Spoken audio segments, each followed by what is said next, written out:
everyone, welcome back to my channel. My name is Susie and my channel is called Light Fragments Oracle. I hope you're having a good weekend and it's so nice to see you again today. Today we're going to discuss forging your own path and what that means as I put on a little bit of makeup. So what I did today was I dug out my Catkin foundation that I purchased a couple of months ago.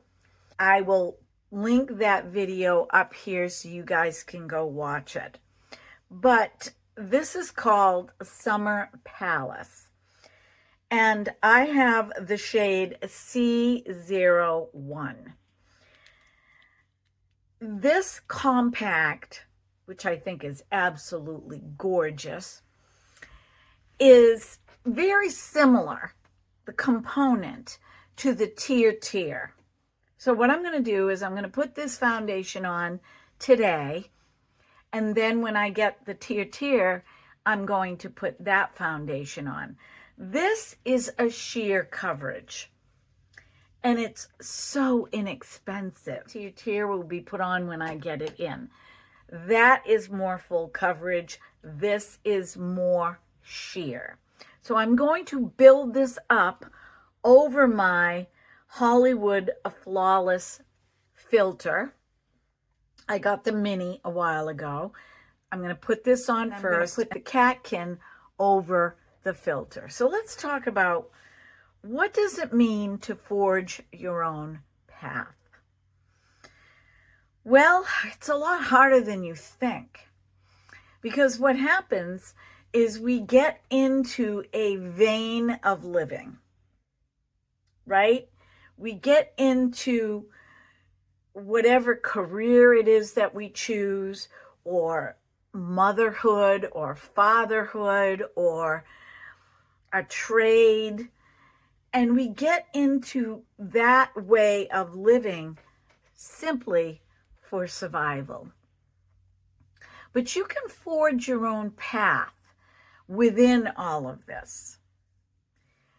We all have desires of some kind. We all have something that we love to do. We all have something that we aspire to, hopefully. And so within that, dreams are created. And in order to forge your own path, you have to start treading down the long grass to see the path. Think about it. When I was a little girl, there was a field between my house and a gas station. And it went along the side of my house and up the back. And I used to walk between those grasses to get to visit a friend. And I was really young. I was probably 5 or 6 years old when I used to do that. And you could see the grasses move as I walked through, so my mother told me. Well, after a while of going back and forth the same way, I forged a path, a trodden down grass path that I knew to follow to get to my destination. So basically that's what you can do. Little by little, step by step, making the decision to forge a path. And we can have many of them. We can decide at any age that we want to forge some kind of a new path. And those paths are not determined for us. We determine the path. We determine that maybe we'd like to pick up a certain hobby, or maybe we would like to get into healthy eating and start cooking that way. And then one thing leads to the other, and we have now forged a path. It doesn't happen right away. It can, but for the most part, it takes time. And it usually comes from some kind of a dream that we've had along the way. And you can begin to do that as a side gig. You might not make a lot of money at first. Your intention may not even be to make money. It might be to make people happy, to take the load off of other people some way, somehow. But you are forging your own path. So let me start by putting on this foundation. Some paths, they choose us. And a lot of times those paths that choose us are the paths that give us a lot of joy, like having children. You know, we find out we're going to have a baby, whether it's planned or unplanned, and those children bring us a lot of joy. They fill us with a purpose. And basically, that's what forging a path is supposed to do. Fill us with a purpose. A purpose that is innately ours. And I know what you're thinking. Well, Susie, I mean, you know, the path that I want to forge, it's already been chosen. It's already been chosen by so many people. And my answer to that is, you're probably right. But there's only one you. And so how you apply yourself to that path is going to be totally different. Certain paths in life are not always meant to be professions. They can be for the goodness of society as a whole. It could be for the benefit of the planet. Now what I'm going to do is I'm going to put the foundation on. And this is the color of the compact, but the color is a lot lighter than the way it looks. So you get this little puff, and you just press the little puff, very similar to the tier, into the foundation. And then I did it wrong the first time. You're just supposed to pat this on your face. You're not supposed to rub it on. You're supposed to pat it on and press it into the face. Now, what I've seen with the tier is that a little goes a long way. With this compact, this foundation, the Catkin, I have to dip it in a couple of times. So let me tell you what happened the first time that I used this foundation. After about 4 or 5 hours, I noticed that it had gathered in all of my pores, but kind of wore off on the rest of my face.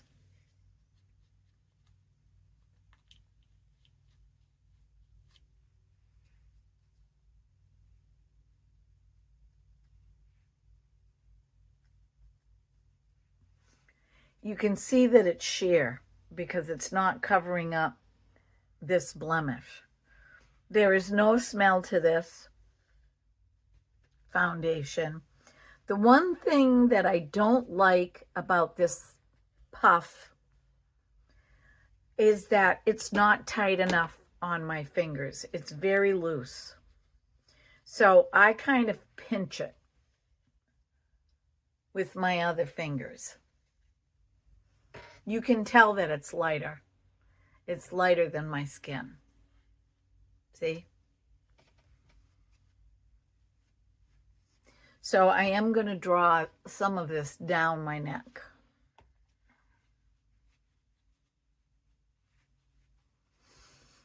And I'm just going to let this sit a little bit. While I'm letting it sit, I'm going to put on my concealer.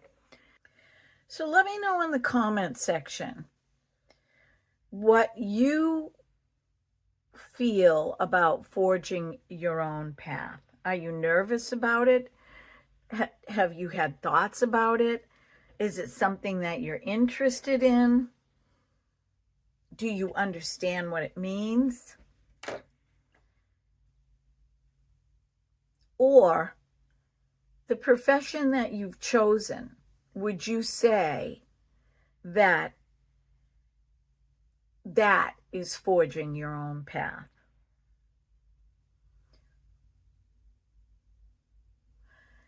And oftentimes, when you begin to forge your own path and other people see that, you will end up with followers. You will end up with people that want to compliment you by doing the same thing or helping you out. Let me give you an example. I'm going back to when I was a senior in high school. It was, I believe, between my junior and senior year.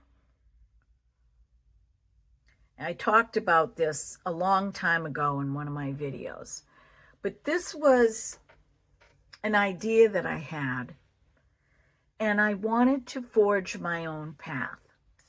I wanted to bring my idea to my professor, and I wanted to see it to fruition. I'm going to use this big brush by Joa, and I'm just going to smooth over the Catkin foundation.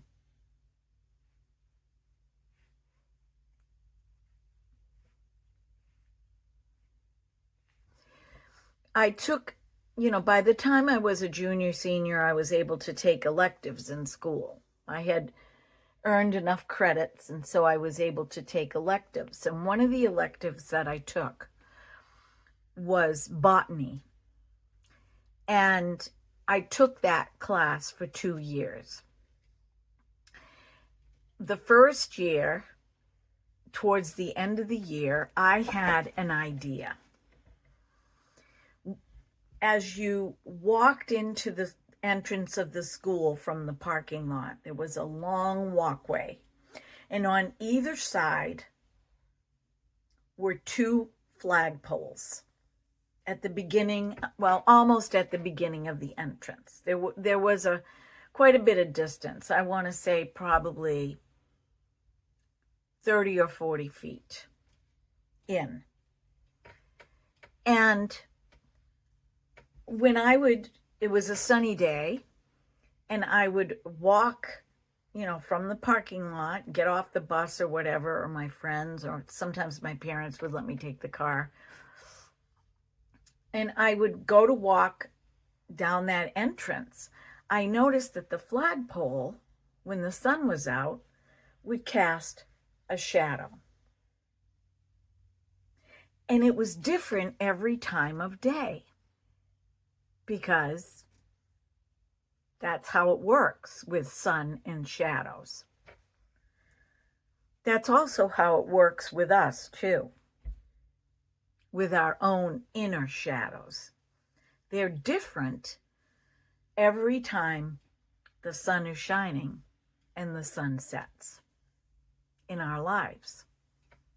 Well, anyway, I had this amazing idea to turn those flagpoles into sundials, and that the botany class could create raised bed gardens around the flagpoles and put flowers in for Roman numerals.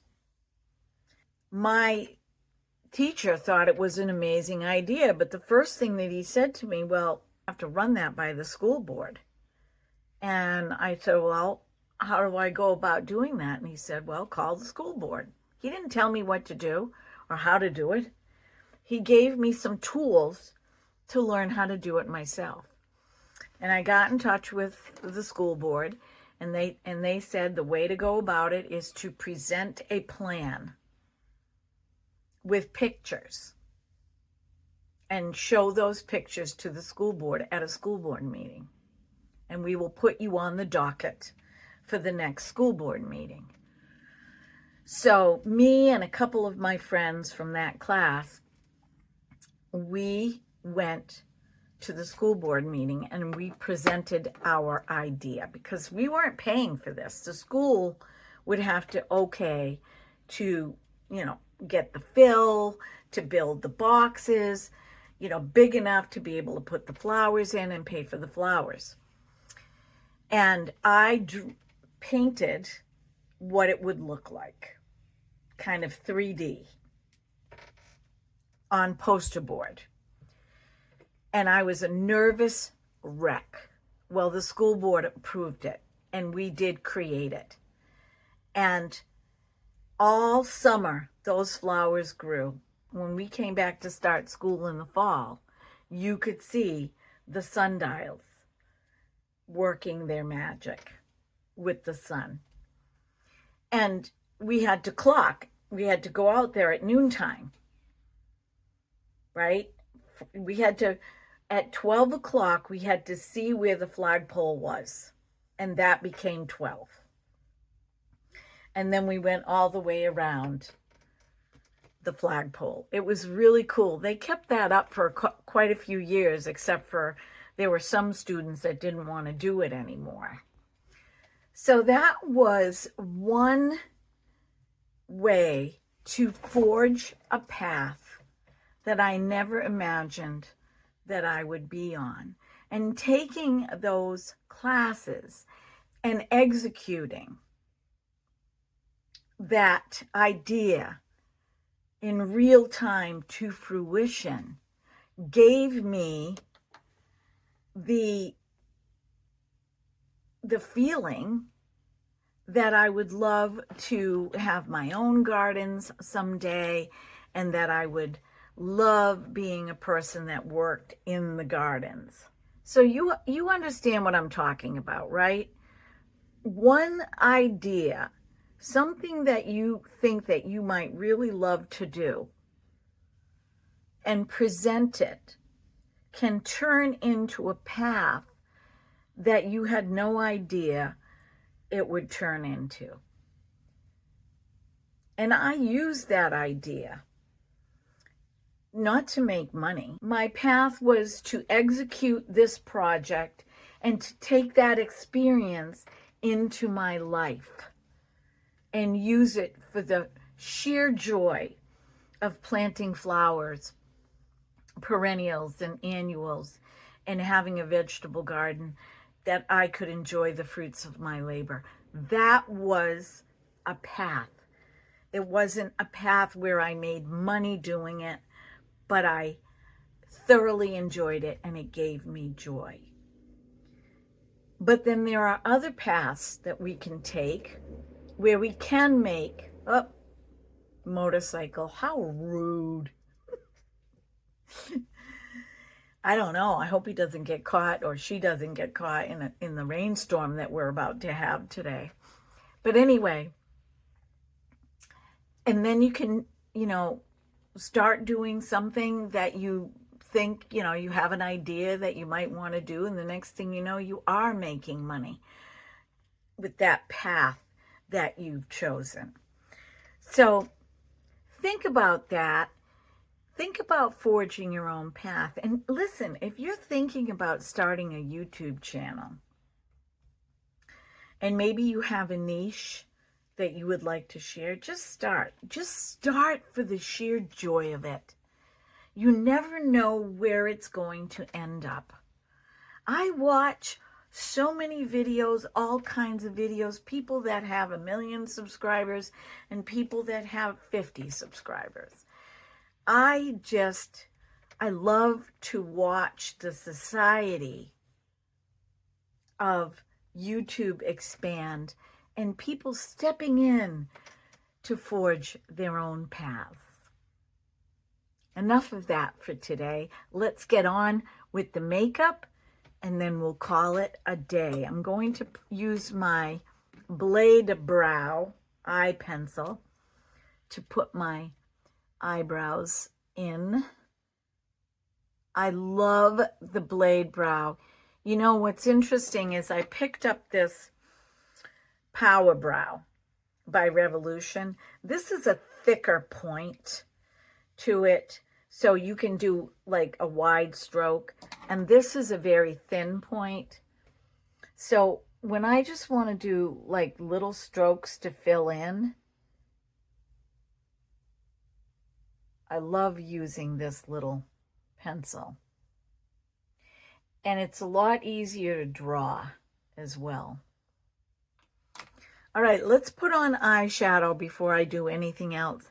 And I'm going to go with this Maybelline Frost that I purchased a while back. But I'm feeling like I want my eyes on top of the lids to be white. 100S Vanilla. And this is a slight frost. I don't like to put this on with a brush because it is like a shimmer. I like to use my ring finger and I just rub it in generously and then just pat it on my eyelid. This light color right here in my crease. You can barely even see this. It's a really good transition color if you're wearing a light color.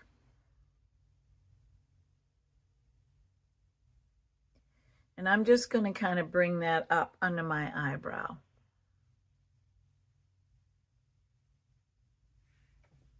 It's very soft. And I'm just going to gently pull with my finger. I use my middle finger because it's the longest. My other fingers don't get in the way. And I'm just going to slant that dark chocolate in like this.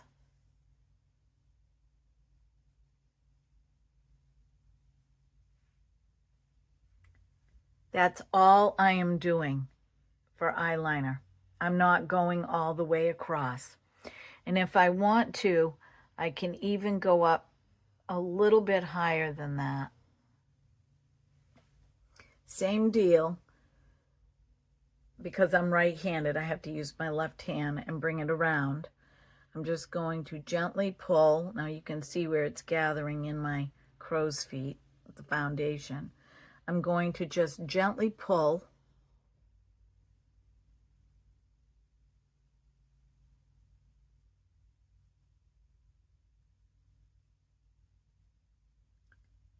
Outside corner.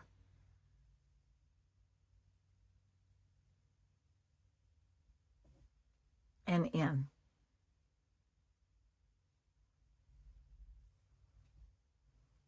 Now see when I bring my eyes down, there's crinkles right here. If I go like this, which is the way my eyes used to be, like this, I could make a smooth line like that. Same with over here. But as soon as I relax my eyes, the eyeliner will go into my wrinkles. But I'm not worried about that. I'm just going to leave it like that. As long as when I'm looking in a magnifying mirror, I can see that it's straight, I'm good with that. I don't have a lot of bronzers, but the ones that I do have, I really like. And some of the bronzers that I have are in compacts, so they're in different places. But I'm going to use the Makiage A mineral baked bronzer made in Italy.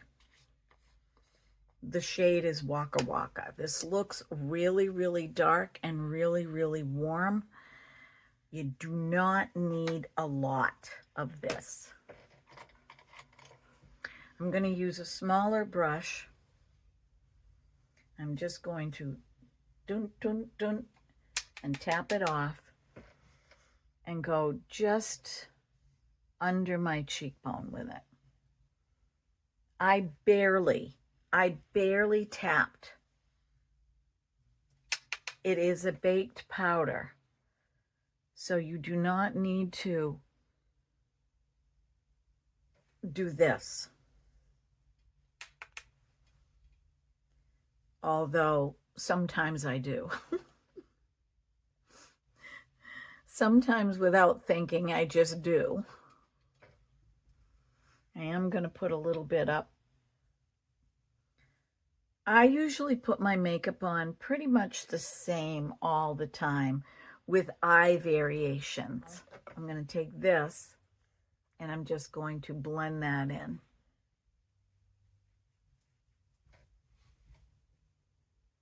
Makes a difference, doesn't it?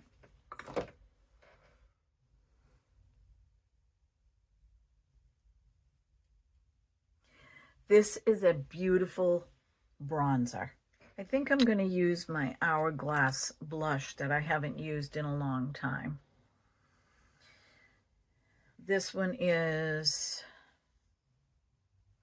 Luminous Flush. I love this mini. And the first time that I used this, I was so used to blushes that were highly pigmented that I thought, oh my gosh, I paid all this money for this mini and it's not paying out for me. But the thing with it is that you do have to continually work at it. I always like to put a little bit of that on my forehead, a little blush, a little on my chin. And that's the other thing, ladies. If you get a foundation like this Catkin foundation and it is lighter than your skin tone, you can work it. You can work at it by bronzing it up a bit. Okay, my friends, this is the finished look. And I think it came out really pretty. I used my Dewy Sticks from Ciate. I'm really loving this stick. It's just so easy. You just pop the cap off. What I like to do is I like to take the palm of my hand and just swirl it inside to clean off the tip. And then I just do 3 little swipes. 1, 2, 3. I like to go down my nose with it, and I like to put a little bit of it on my chin. And it's a beautiful, beautiful cream highlighter. I highly, highly recommend this product. What I'm going to do is I'm going to use my affirmation cards, and I'm going to pick 4. So, before I start, I want you to close your eyes and I want you to think of a number from 1 to 4. Number 1, number 2, number 3, or number 4. Whatever number you have chosen is going to be your affirmation for this coming week to think about. Get a pad of paper and a pencil and write it down and put your mind to that. So we're going to do card number 1 for the people that chose the number 1. Okay, number 1. I am gentle with myself and others. What this means is that a potential conflict may be arising this coming week in your life. Could be with a relative, a coworker, it is a potential, could be a potential conflict. And I want you to repeat this to yourself in the morning when you get up. Write it down. I am gentle with myself and others. That way, when this conflict arises, you've already programmed your brain to be gentle with yourself and with others. So, how you approach whatever the conflict is, be gentle on yourself with how you feel, and be gentle with whomever you have to confront. So this is number 2, card number 2. If you saw that number in your brain, or you thought that number, I am filled with divine energy. This is a call to action card. This is a call, it's almost like Spirit is saying you are now filled with divine energy. You've been doing everything, you've been praying, you've been asking, now make the choice. Make the decision. It is there for you for the taking, okay? Very positive card. Card number 3, if you thought the number 3 is, I am open to divine guidance. This is a call for you to set the intention to be open to hear Spirit, to hear the messages that God wants you to hear right now this week. It could be something very simple. Slow down. It could be rest. It could be make that decision, take that action. Okay, but this is asking you to put yourself in the position to be open to hear the message, whatever that is. Number 4, I am uplifted by all that happens to me. This is a card of gratitude. This is a card which means everything that happens to us is happening for us. So be grateful anyways, even if it doesn't seem like you want to be grateful. A lot of times I will go, that's okay, that's okay. And I'm saying this out loud with nobody around. I'll go, that's okay, that's okay. I'm grateful anyways. I'm grateful anyways. I know this is all going to work out. I'm thankful I'm here. I'm thankful I'm alive and can experience whatever experiences are meant for me. So number 4, I am uplifted by all that happens to me. Okay, my friends, be well, be blessed, be beautiful, because you are, because there is nobody else on the planet like you. You know that you are loved, by me anyway, in the ethers. And until we see each other again, hopefully soon, make it a great week. Bye-bye.